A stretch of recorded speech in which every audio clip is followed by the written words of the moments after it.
This is CBS5 News at 5 with Michael Benny. It was like an explosion. That's how loud it was. The car was completely rolled over and the other car was on fire. He saw it happen, says it sounded like an explosion. Breaking now, 3 people with deep ties to Onondaga Community College killed by a man who investigators say was drunk behind the wheel, who took off to hide at his mother's house after the crash. Hello everyone, the suspect is due in court to face very serious charges in about a half hour, and CBS5 has team coverage of the devastating crash. Authorities say they used dogs to track the driver, who state police now identify as 30-year-old Anthony Saccone of Camillus. He faces charges of leaving the scene of a deadly crash and DWI. A source close to the investigation says Saccone has a prior aggravated harassment charge from several years ago, but no prior DWIs. Live at the courthouse in downtown Syracuse right now, where Saccone is expected to go before a judge at 5:30. That court appearance comes about 15 hours after the deadly crash in the town of Onondaga. And we have team coverage on the way for you. CBS5's Victoria Carmen is on the court action, standing by for new information right now. Stephanie Stanovich live at the scene of the crash in Onondaga with how OCC is reeling from tragic loss. And Justin Page continues our coverage with the shaken witness who heard it happen and saw the aftermath. The grief over the deadly drunken hit-and-run crash that killed 3 people in Onondaga this morning is bottomless for at least one of the families. One of the young victims' mother died just last week. The family says they can't believe this happened now. Let's get the facts first on CBS 5 News at 5 o'clock. Police were called to the scene of the crash at 3:30 this morning. It was the intersection of Onondaga Boulevard and Route 173. The driver, 19-year-old Bailey Rose, a former student at OCC. She has an identical twin sister who told CBS 5 late this afternoon she is lost without her. Rose's boyfriend, 18-year-old Michael Walker, was in the passenger seat. He was studying business at OCC. And 20-year-old Samra Ashmanovic of Bosnia was in the back seat.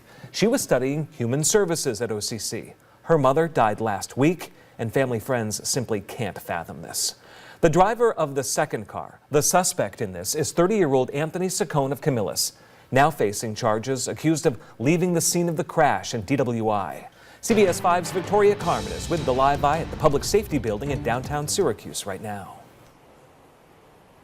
Yeah, I'm outside centralized court where Anthony Saccone, we're told, will be arraigned within the next half an hour or so. He's charged with leaving the scene of a deadly accident as well as DWI from 3:40 this morning.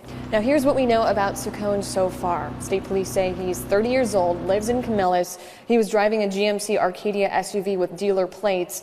State police investigating who that car belongs to. They also drew Saccone's blood to find out what his blood alcohol content level was at the time of the accident. Those results are still pending tonight. The 3 had the green light. They were heading back to OCC, and we're still trying to determine exactly if the red light was if he ran the red light, if Saccone did that. But it appears, if you can see the marks in the roadway, that he definitely crossed over to the that part of the roadway and struck them. It looks like on driver's side, which forced the vehicle into the corner, overturned, and his vehicle also caught on fire. State police still investigating if he ran that red light tonight. They're also getting some help with that from the state DOT. Reporting live in Syracuse, I'm Victoria Carmen. Team coverage continues now with CBS 5's Stephanie Stanovich with the Live Eye at the scene along Route 173 with how the OCC community is so devastated by this. Tonight, Onondaga Boulevard has reopened, and meanwhile, I was on the OCC campus today where there is a deep sense of sadness as they mourn the loss of 2 OCC students and 1 former student. A reminder of the tragic car crash that happened just minutes from OCC today. Rebecca Hodekirs of Student Engagement at OCC knew one of the students killed, Samra Osmanovic, who lived in Residence Hall. She says many of her staff were close with her and remember her for her smile. Wherever Samra was, there were students all around her. She had a smile. I think everyone knew Samra. There wasn't a time where Samra wasn't smiling.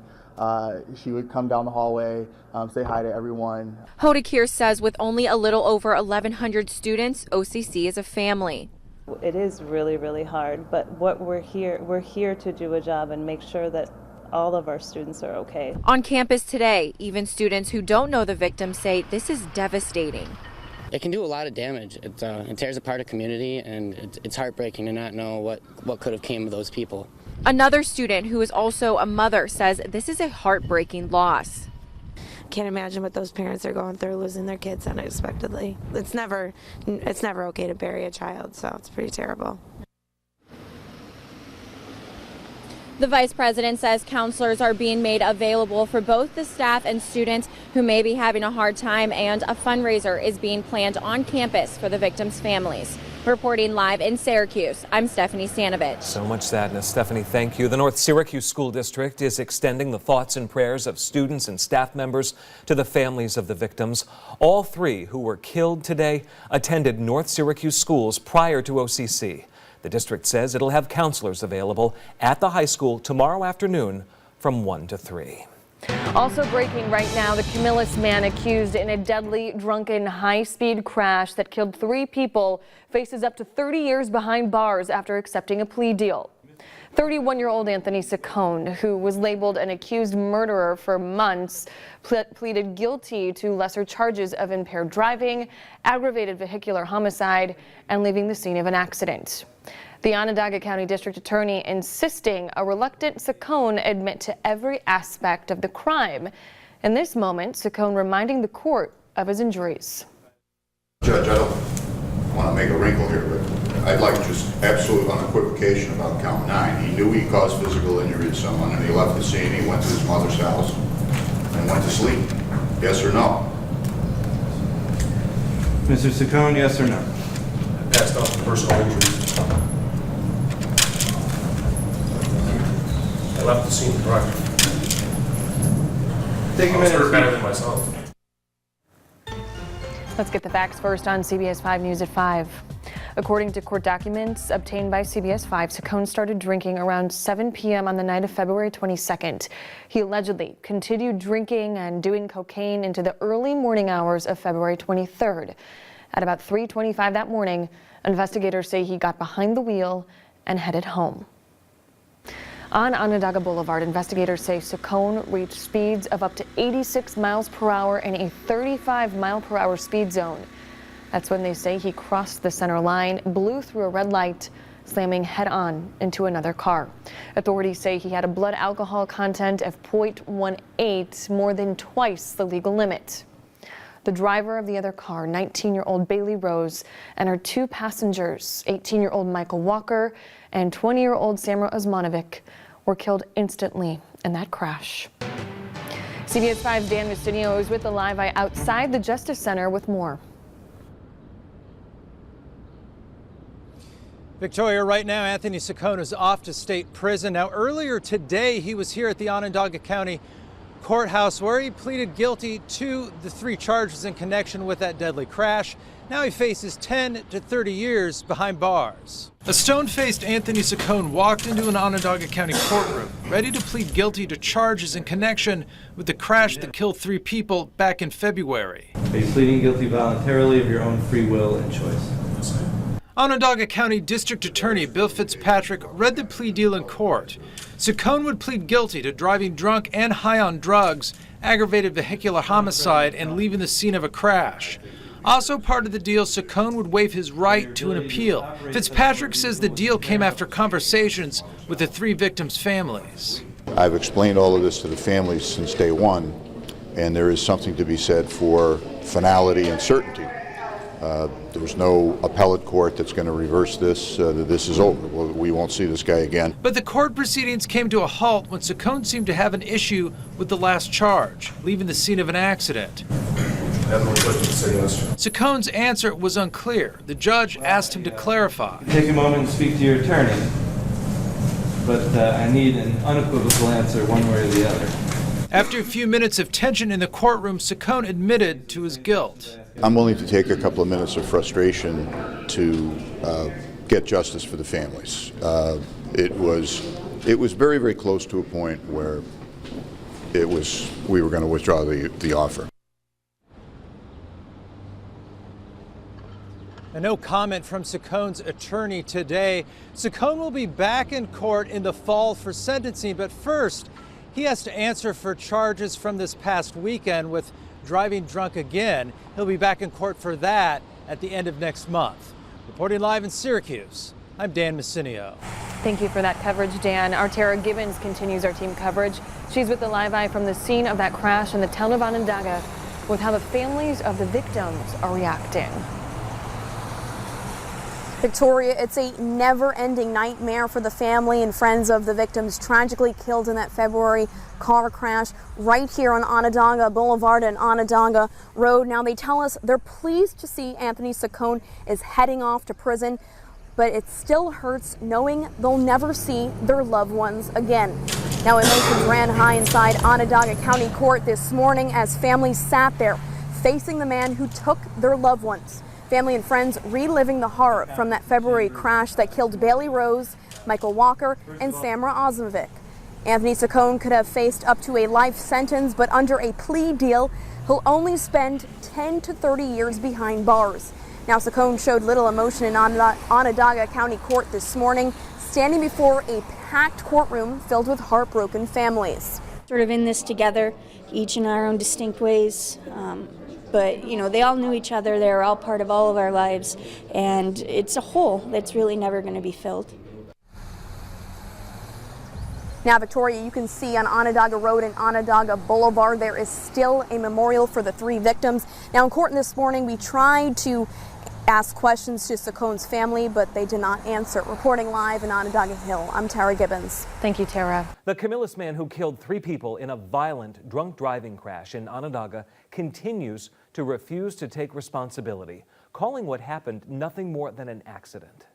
I am truly sorry for my involvement in that night. But this man has gone directly against physical evidence and made up his own story about what he thinks may or may not have happened. And it's just 100% wrong. Let's get the facts first on CBS5 News at 5 o'clock. Court documents say in February, Sacone was drinking all night and doing cocaine before he got behind the wheel. On Onondaga Boulevard, authorities say Sacone topped speeds of 86 miles per hour. The posted speed limit is 35. He blew through a red light, slamming head-on into another car. Sacone today ordered to serve up to 30 years in state prison, and his attorneys say they plan to appeal. The victims of the crash, 18-year-old Michael Walker, the driver of the other car, 19-year-old Bailey Rose, and 20-year-old Samra Osmanovic. All 3 had ties to Onondaga Community College. CBS5's Kelly Curtin has the follow-up now. It was raw, painful, and emotional right through those doors inside the courtroom. We learned Anthony Sacone will spend a minimum of 10 to 30 years in state prison. Packed inside the courtroom with standing room only, close ones of the 3 victims sat together and held each other tight. They all had strong words for the man they say murdered 3 young and innocent lives. To the coward and monster that took my sister's life, in mine and my family's eyes, you will always be a murderer. Michael Walker's mom, so emotional, District Attorney Bill Fitzpatrick had to finish reading for her. How do I explain to you to where you can understand and know that my son, Michael Walker, was my perfect Michael? Once again, Sacone had harsh words for District Attorney Bill Fitzpatrick, calling him a liar. What happened was absolutely terrible. But to make a monster out of someone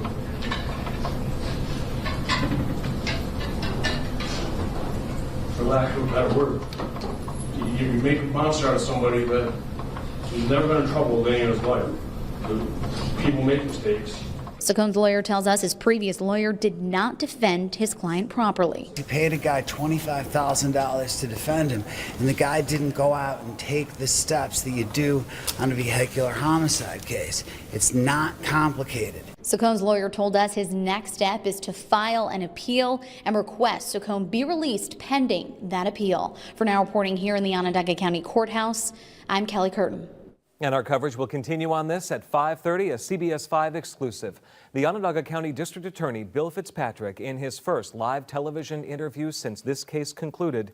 You'll see it live right here on CBS5 News at 5:30. The mother of one of the young people he hit and killed when he was drunk and high on cocaine told a sobbing courtroom today she's had sleepless nights and even worse days.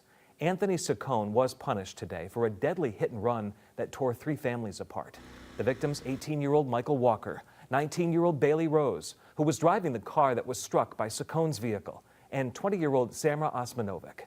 In a CBS5 exclusive now, the Onondaga County District Attorney Bill Fitzpatrick is here. Thanks for coming in. Appreciate it. You bet, Michael. It is tempting to start with the villain because he has become such a spectacle. But I'll resist that and go to the victims first, because I'm wondering what you learned about these individuals. Can we just start with Michael Walker? What did you learn about Michael Walker? Here's a guy that he's working the midnight shift, or it's actually the graveyard shift at FedEx. Wonderful kid. Everybody that knew him said that when he walked into the room, everybody got happier just by having him there. He's dating Bailey. They have this, wonderful relationship.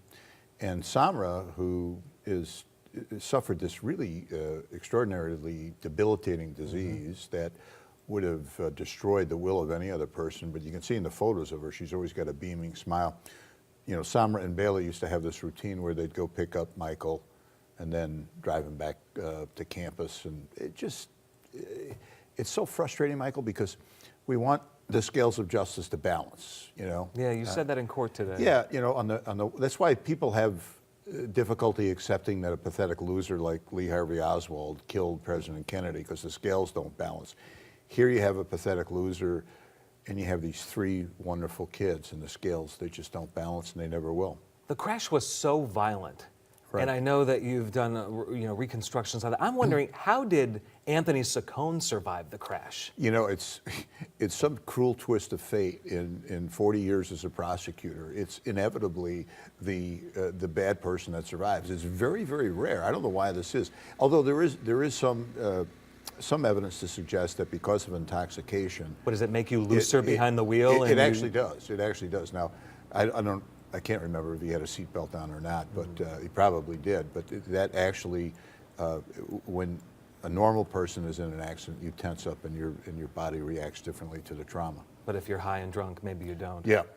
Saccone's obstinance, which was on display in court for sure, right, for you to see, for the judge to see, and for the victims' families to see, but it also played out here on television over many, many nights, firing his former attorney, right, the delay tactics, trying to take back the guilty plea. Did that rattle you personally?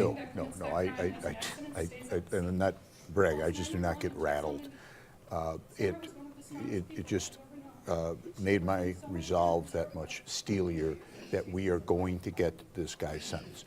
I had a meeting with the family, and I said, look, we can let him withdraw his plea. Let's go to square one. I'll convict him of murder. The question is, what will an appellate court do? And unanimously, they wanted, no, he pled guilty. We want him to get sentenced, to be done with him. The reckless driving charge that came after he had been bailed out, right, after the deadly crash, and ultimately that charge was dropped. Was that, it seemed to give him a bit of fodder when it comes at attacking you and saying, look, see this guy, he's reckless. He wants me more than he wants justice, and all of that other stuff, right, that was sort of litigated over several days in court. But was that charge a mistake? No, the logic of Anthony Saccone in attacking that arrest is literally reserved for somebody at the Burnett Park Zoo. In all seriousness, because he was arrested. I don't know if he was driving or not. I can't tell you that. I know I have 2 witnesses who are extremely credible that say he was. But they produced, Mr. Sullivan, this horrible attorney, produced exculpatory evidence that I reviewed. I looked at it and I said, I just can't say beyond a reasonable doubt that he was driving. So we dismissed the case. We did what prosecutors are supposed to do. The phone calls. You mentioned today that you listened in on phone calls that he was making from the Justice Center. What's in those calls? Well, what sort of a window is... stuff that you can never play on the air, Michael. But, here's the mother of his children, the woman that supports him on Facebook. And hopefully, if anything comes from this, that his girlfriend / mother of his children will say, I've got to divorce myself from this. I've got a life. The language that he uses directed to her, and as foul-mouthed as I am, I can't even repeat it on TV.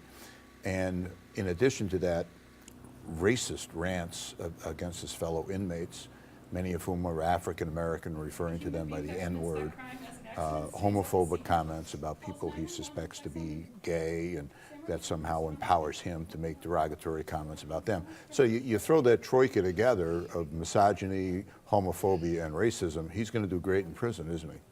Well, I mean, people can answer that for themselves. I don't know how. Right. But what are we left with at the end of this case?